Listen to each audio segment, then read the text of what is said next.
Et stop, tu roules sur le boulevard BD, cet album est fait pour toi. Clémenceau, le crépuscule du tigre. Marguerite Baldensperger est directrice de collection dans une maison d'édition. Si en cette année 1923 elle vient rencontrer le vieux tigre Georges Clémenceau, c'est pour lui proposer d'écrire un livre à destination des adolescents. Il peut choisir le sujet qu'il souhaite. Lincoln, Wilson, Foch, pourquoi pas la Grande Guerre. Cela, surtout pas. L'ancien président du Conseil s'est promis de ne jamais parler de guerre. Nous verrons bien après ma mort, si vous le voulez bien, dit-il à Marguerite. Il choisira d'écrire une biographie du philosophe grec Démosthène. Entre le vieil homme de 82 ans et la jeune mère de famille de 40, une relation platonique va s'installer. 6 ans de rencontres et de correspondance épistolaire vont bouleverser la vie de l'un comme de l'autre. Il n'avait rien pour avoir des affinités. L'une femme à la vie rangée, l'autre vieil ours solitaire. Elle a la vie devant elle, il a la sienne derrière lui. Et pourtant ils ne vont quasiment plus se quitter, si ce n'est physiquement, du moins par lettres interposées. Si elle va traverser les souvenirs politiques et guerriers de vieux moustachus, il va l'aider à apprivoiser, autant que faire se peut, un deuil insurmontable, celui d'un enfant, celui dont on ne se remet jamais et dont on ne veut surtout pas se remettre.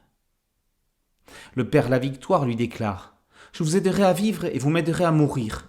Tel est notre pacte. » Au fil du temps, elle découvre un homme attentif, courtois, tendre, mais aussi parfois colérique ou chafouin. Par l'angle de cette relation, Benoît Mély revisite l'histoire de France et de l'Europe de la fin du XIXe siècle et du début du XXe. Né en 1841, le Vendéen Georges Clémenceau a été maire du 18e arrondissement de Paris pendant la Commune, député, sénateur, ministre de l'Intérieur et président du Conseil. Radical de gauche, dreyfusard, ami et contemporain de Hugo, Zola, Monet, Rodin, Sarah Bernhardt et Louise Michel, le créateur des Brigades du Tigre fut l'un des principaux conseillers du président Raymond Poincaré pendant la Première Guerre mondiale. Il restera politiquement indépendant.